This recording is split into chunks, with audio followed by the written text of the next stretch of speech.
আমি চাওঁ তেতিয়াহ'লে আমি দেখিছিলোঁ যে ছপা মাধ্যম বিশেষকৈ বাতৰি কাকতৰ লগে লগে আমাৰ যিবিলাক জনপ্ৰিয় আলোচনী আছিল সেই সকলো আৰ্থিক সমস্যাৰ সন্মুখীন হোৱাৰ লগতে যথেষ্ট কষ্ট কৰি পাঠকৰ মাজলৈ আহিবলৈ সক্ষম হৈছিল। ঠিক তেনে এক পৰিস্থিতিৰ মাজতে মেগাজিনসমূহে আমাৰ বাবে আশাৰ বতৰা হৈ আহিছে। সমলয় মেগাজিনখনে বিগত বহুত সময় ধৰি সময়মতে প্ৰকাশ কৰি আহিছে, নতুন নতুন প্ৰতিভাৰ সাহিত্য কমৰাজি প্ৰকাশ কৰি আহিছে। আমাৰ বাবে অতিকে শুভ লক্ষণ। এই মেগাজিনৰ সফলতাৰ আঁৰত থকা ব্যক্তিজনেই অৰুণ কোঁৱৰ। তেখেতৰ নাম আমি ল'ব লাগিব, শ্ৰদ্ধা ল'ব লাগিব। অৰুণ কোঁৱৰ ডাঙৰীয়া তেখেতে একক প্ৰচেষ্টাৰে সময়মতে পাঠকৰ মাজত এই মেগাজিনখন দিবৰ বাবে সক্ষম হৈছে। তেখেতৰ এই মেগাজিনখনৰ আঁৰত থকা এটা বিশাল পৰিয়াল আছে। মই সকলোৰে কথা ক'বলৈ নাযাওঁ। সকলোৱে চেষ্টা কৰিছে, সকলোৱে চেষ্টা অব্যাহত ৰাখিছে আৰু আমি আশাবাদী যে এই মেগাজিনখনে সফলতাৰ শীৰ্ষ চুবলৈ সক্ষম হ'ব আৰু আমি আশা কৰিছোঁ অনাগত সময়তো আমি পাঠকসকলে মৰমেৰে এই মেগাজিনখন আমি আঁকোৱালি ল'ম। ধন্যবাদ।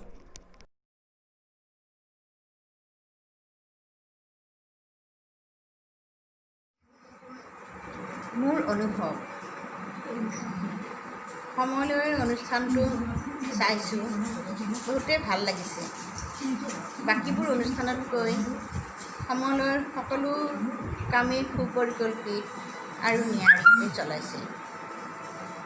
সাহিত্য সংস্কৃতিৰ ফালৰ পৰা সকলোতে আগৰণুৱা। আলোচনীখনেও মৰ্যাদা পাইছে, অৰ্থাৎ বহুতো উন্নতমানৰ হৈছে। বিশেষকৈ নৱপ্ৰজন্ম, সাহিত্য সংস্কৃতি আদি সকলো ক্ষেত্ৰতেই আগবঢ়াই নিয়াত সমলয়ে শ্ৰীযুত অৰুণ কোঁৱৰে বহুতো অগ্ৰণী ভূমিকা লৈছে আৰু উঠি অহা নৱপ্ৰজন্মক আগবাঢ়ি যোৱাত বহুতো সহায় কৰিছে। সেইবাবে তেখেতৰ শলাগ ল'বলৈ নোৱাৰিলোঁ। শেষত সমলয়ৰ উত্তৰোত্তৰ কামনা কৰিলোঁ। ধন্যবাদ। কবিতাৰ শিৰোনাম তুমি কেনে আছা। বৰ্ষাতিক্ত এটা গধূলি, গুম গুম বিজুলীৰ আচ্ছাদনত চকুলোৰে ভৰা আকাশখন নামি আহে পৃথিৱীলৈ। আকাশত তৰা নাই, জোনত পোহৰ নাই, মেঘৰ বৰষুণ নাই। তুমি কেনে আছা। চকুৰ পতাত নিশাটো বান্ধি লৈ গছবোৰ শুই পৰিছে।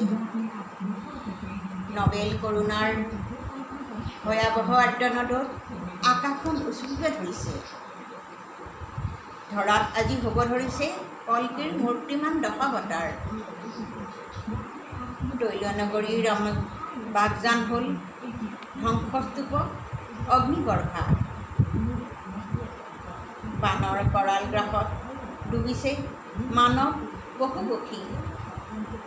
চৌদিশে মানুহবোৰ হেৰাই গ'ল ভূমিস্খলন কৰি। দেশত মৃত্যু ঘণ্টা বাজিছে।